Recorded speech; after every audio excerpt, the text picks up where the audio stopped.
Eagles fans, Saints fans, welcome in. It is crossover Thursday right here on Locked On Eagles and Locked On Saints. As always, part of the Locked On Podcast Network, your team every day. We thank you for making Locked On Eagles and Locked On Saints your first listen each and every day. It's a battle on Sunday between the 4-6 Eagles at home hosting the 5-4 New Orleans Saints. I'm Louie DiBiase, host of Locked On Eagles, joined by my co-host for the day, the host of Locked On Saints. It's Ross Jackson. Ross, what's up, man? Long time no talk. We did this last year. It was the first start for Jalen Hurts, right? Carson Wentz had just got benched. Yep. And the new era had begun, and they haven't really looked back since. So it's going to be fun to see the rematch this year.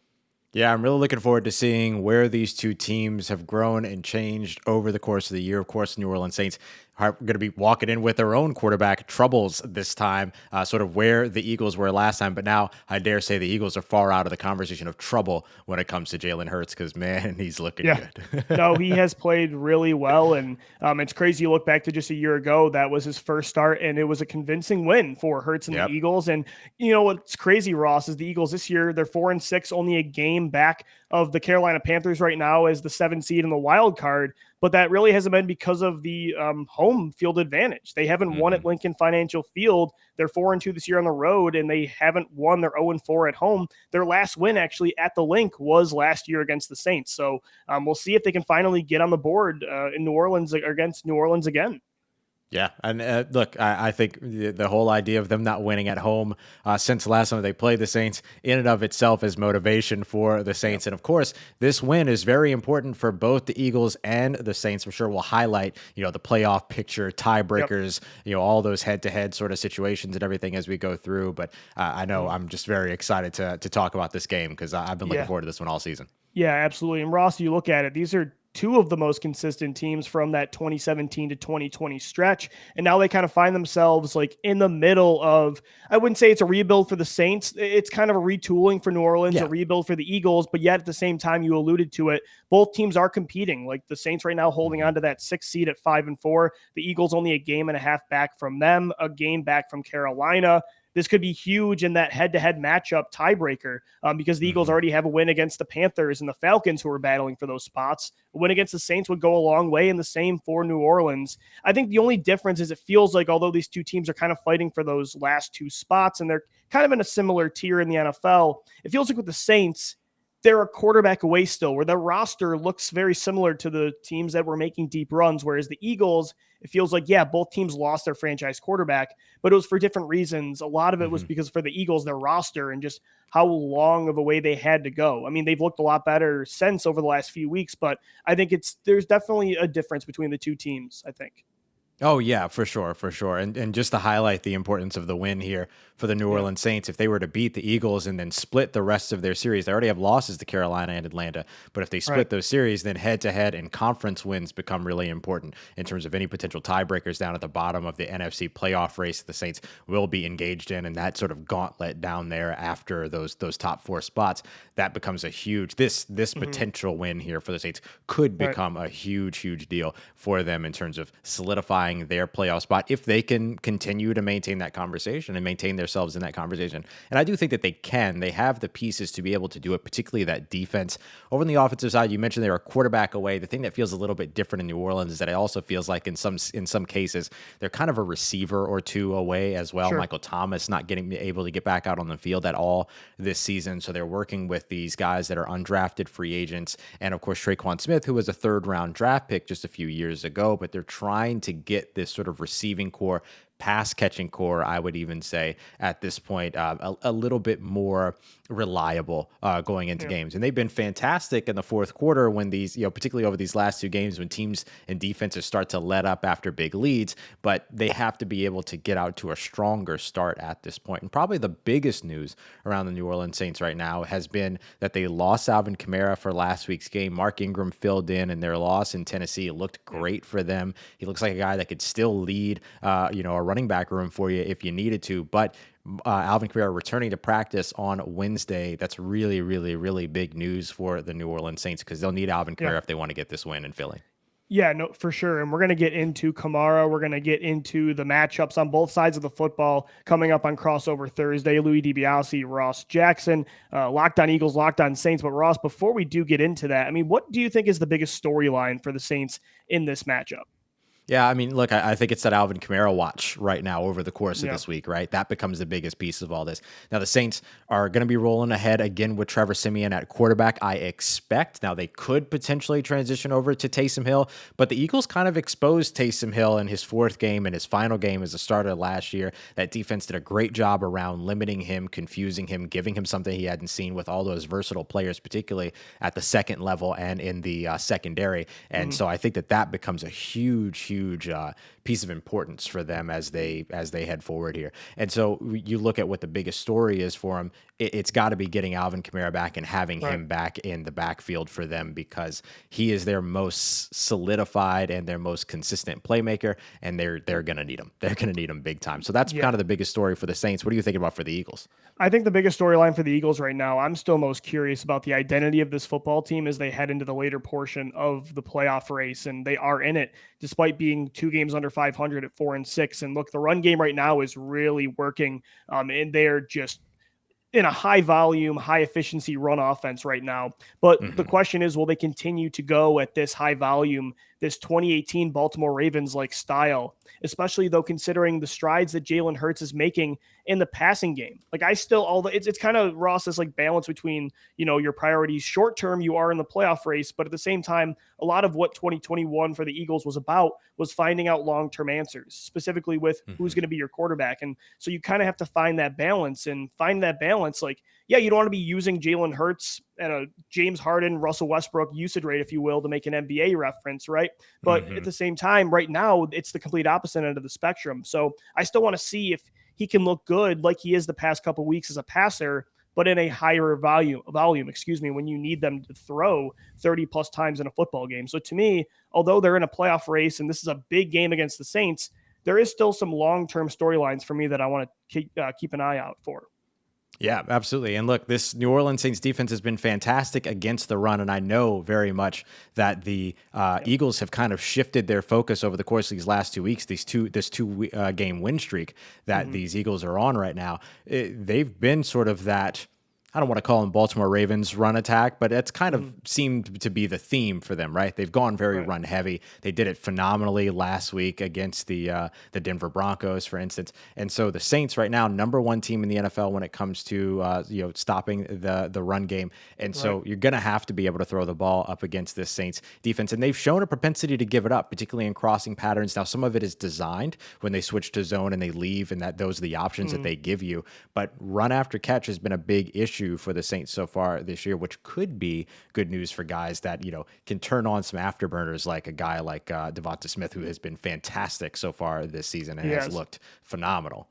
We're going to get into the specific matchups coming out next. This is Crossover Thursday. Louie DiBiase of Locked On Eagles alongside Ross Jackson of Locked On Saints. And guys, today's show is sponsored by Get Upside. It's an incredible app that everyone who buys gas needs to know about. Get Upside. Our listeners are making up to 25 cents for every gallon of gas every time they fill up. Just download the free Get Upside app in the App Store or Google Play right now and use the promo code Touchdown and get a bonus 25 cents per gallon on your first fill up. That's up to 50 cents in cash back. Don't pay full price at the pump anymore. Get cash back using Get Upside. Again, just download the app for free and use the promo code Touchdown to get up to 50 cents in per gallon in cash back on your first tank. Some people who drive a lot are making as much as $200 to $300 a month in cash back, and there's no catch. The cash back gets added right to your account. You can cash out anytime to your bank account, PayPal, or e-gift card for Amazon and other brands. Just download the free Get Upside app and use the promo code Touchdown. Guys, this is Crossover Thursday. Thank you so much for making Locked On Eagles and Locked On Saints your first listen each and every day. It's Louie DiBiase and Ross Jackson. We're previewing a 1 p.m. battle on Sunday at Lincoln Financial Field between the 4-6 Eagles and the 5-4 Saints. A big game when it comes to this NFC wild card picture. And Ross, we talked about the storylines in segment one. Now I want to get into the matchups, though, because we alluded to at the end of segment one, like strength against strength. The Eagles are now a run-heavy offense. The Saints are the top rushing defense in the league right now. I mean, obviously that's one of the big matchups to watch. What's another one too that you're keeping a really close eye on in this matchup? Yeah, I'm going to keep it in the trenches, but I'm going to look at something a little bit more specific here when it comes to the run game. You know, we had Mhm. Doug Mouton from WWL down in New Orleans on Locked On Saints yesterday, and he talked about the importance of contain against Jalen Hurts. It was something that Sure. really hurt the Saints last year. 8 times he broke contain up against these Saints edge rushers that were focused on trying to maintain it. Now, you have a little bit of a better tandem this year than you had last year. Trey Hendrickson, who is now a Cincinnati Bengal, is a very nice pass rusher. Don't get me wrong, but he was not very good against the run game, and he certainly wasn't very good in the contained game. Now the Saints will rely on veteran Cam Jordan there, as well as the young bull, I guess you can call him, in Marcus Davenport, as he's really started to turn Right. it on since he came back from injury. So maintaining contain around the edges there is going to be a big focus for this team. You might not even really see them try to put too much pressure in terms of those 4 down linemen on Jalen Hurts. They might use some stunts or some blitzes from the second level, try to vary that up a little bit. But when it comes down to it, you might see those edge rushers more focused on where's Jalen Hurts, where Right. is he looking, and where is he headed? Because the Saints are a very heavy man coverage team, which means a lot of those linebackers, a lot of those secondary players are turning their backs to Jalen Hurts. So you're going to need the spy, you're going to need the contain. That's going to be huge for them in this one. I'm glad you mentioned man coverage with the Saints Hmm. defense because one of the matchups I'm keeping a really close eye on. And of course it has to do with how it's going to dictate the outcome of this football game, but also just too from a fan perspective, Ross, I love the one-on-one matchups, right? That NBA style. Hmm. And you don't really get that a lot in football, but you do when it comes to wide receivers versus cornerbacks and man coverage. Yeah. And to see DeVonta Smith go up against Marshon Lattimore is going to be a fun test for sure. That's one of the best corners in football. One of the toughest, if not the toughest challenges of DeVonta's early career. And we talked about it a little bit in segment one, but DeVonta Smith has been on fire lately.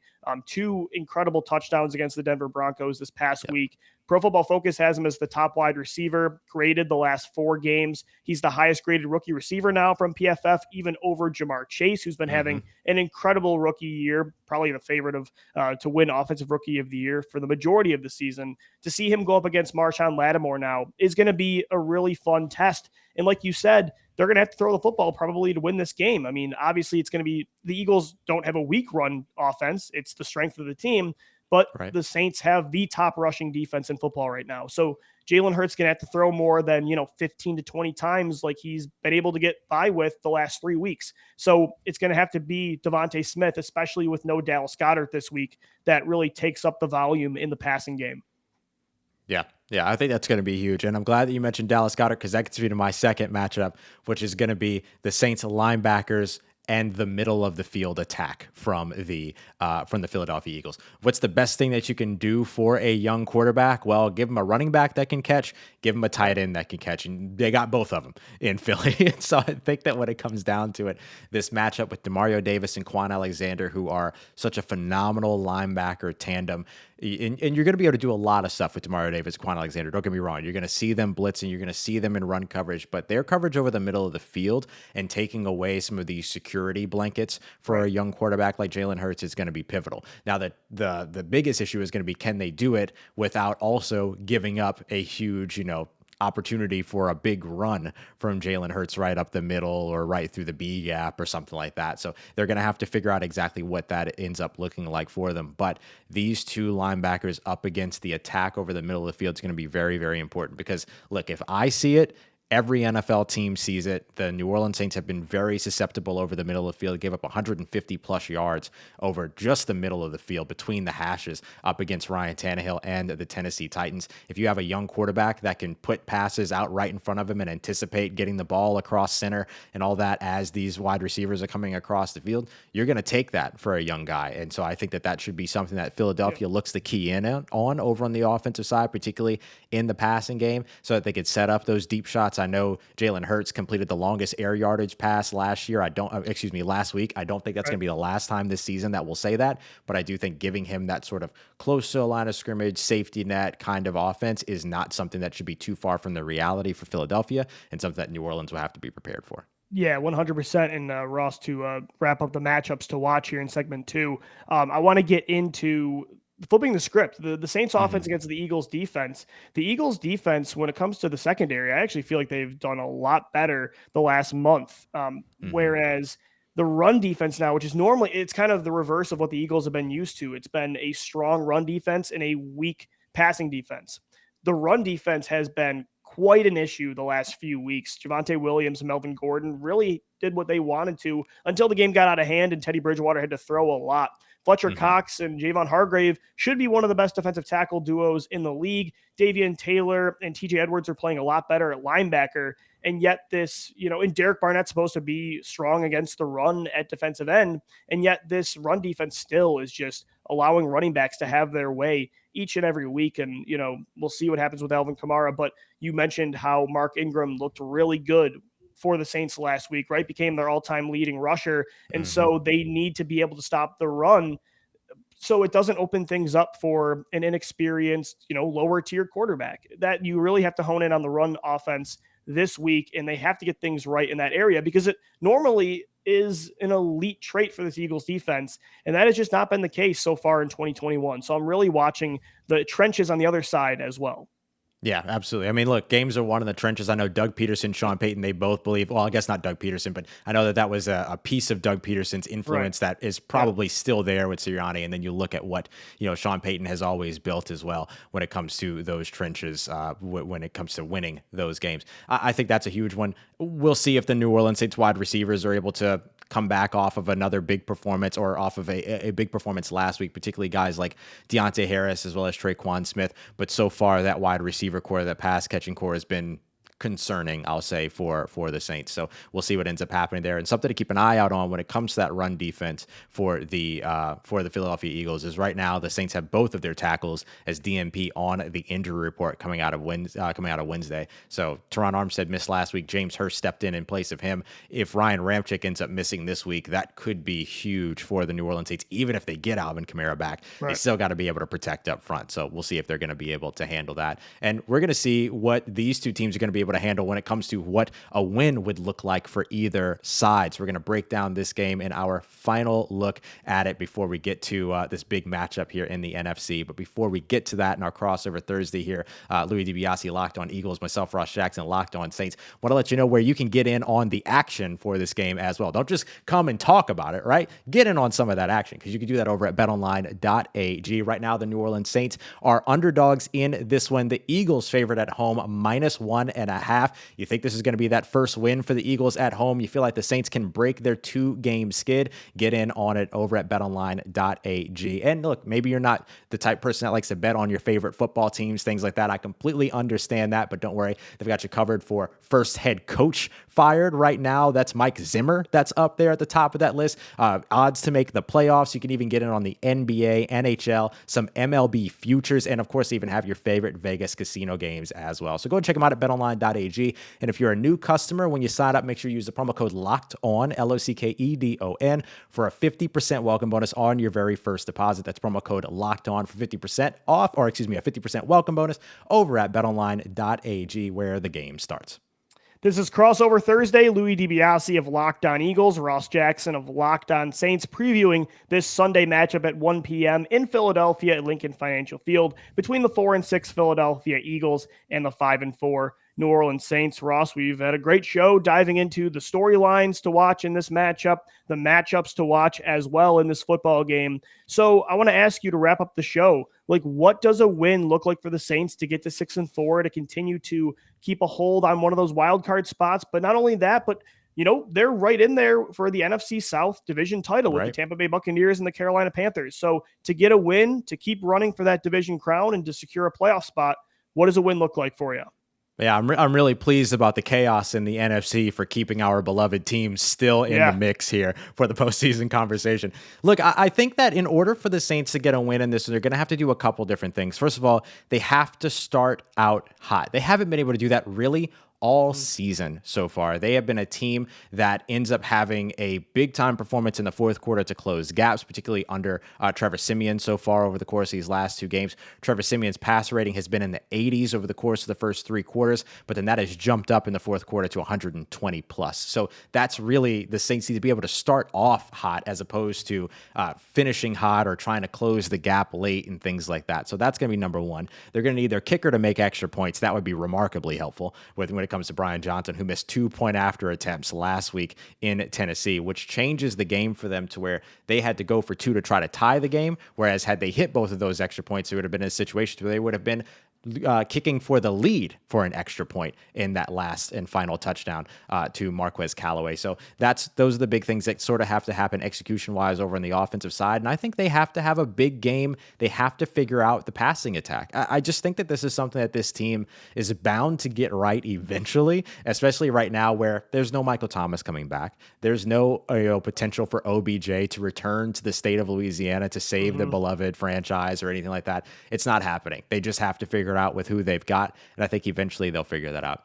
Over on the defensive side, continue to be strong against the run game. Keeping this team to, let's say, under 3.5 yards per carry would be fantastic. I know this team usually aims for under 3 per carry, but it's a little bit different when you have that mobile quarterback. It's just such a huge sort of weight in the opposite direction or push in the opposite direction. And then, of course, not giving up the big plays. The Saints gave up a bunch. I think over the last 2 weeks, it's been 10, 20+ yard plays given up, even though they haven't given up in either of those games a reception for more than 20 air yards. It's been yards after catch that have killed them constantly. So they're going to have to be able to get all of that figured out over on the defensive side. So if they can just do all of that, then that's what a win looks like.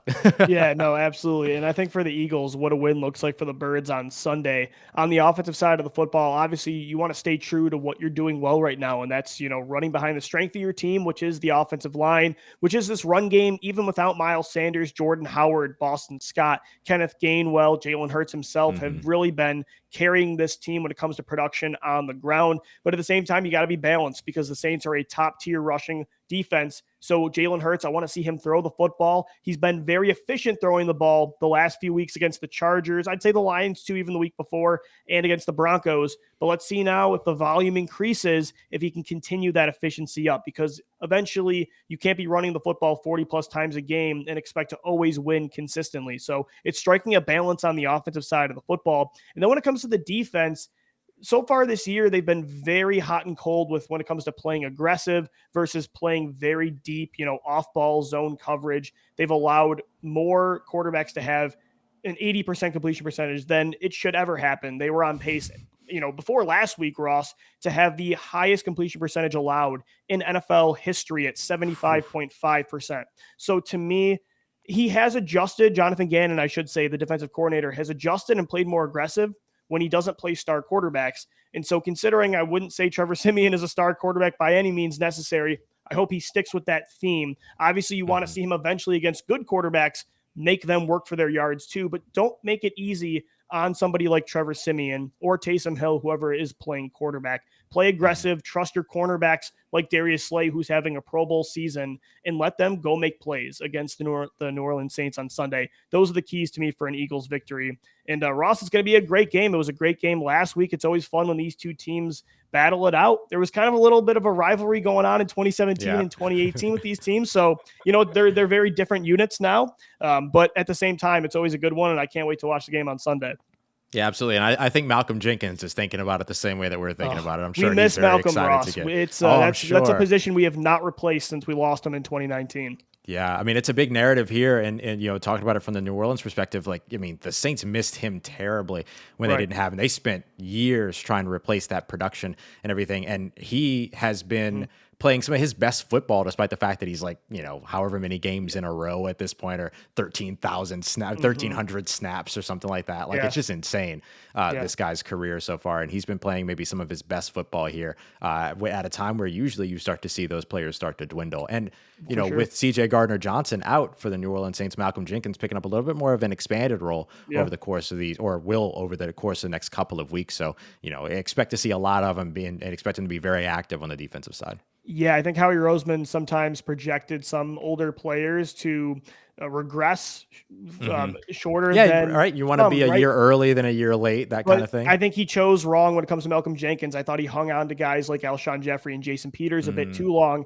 and I think he let a guy like Malcolm Jenkins go. I think just think it was a bad judgment call, but going to be a great game, guys. Thank you so much for tuning in to Crossover Thursday right here on Locked On Eagles and Locked On Saints. Thank you so much for making Locked On Eagles and Locked On Saints your first listens each and every day. You can follow me on Twitter at DiBiase LOE, and our show page is at Locked On Birds. Ross, tell everybody where they can find you.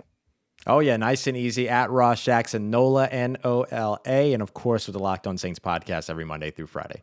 Guys, after Crossover Thursday, make sure you tune into Locked On Bets, your daily one-stop shop for all your gambling needs. Locked On Bets, hosted by your boy Q with expert analysis and insight from Lee Sterling. That's going to do it for Crossover Thursday. For Ross Jackson, I'm Lou DiBiase signing off.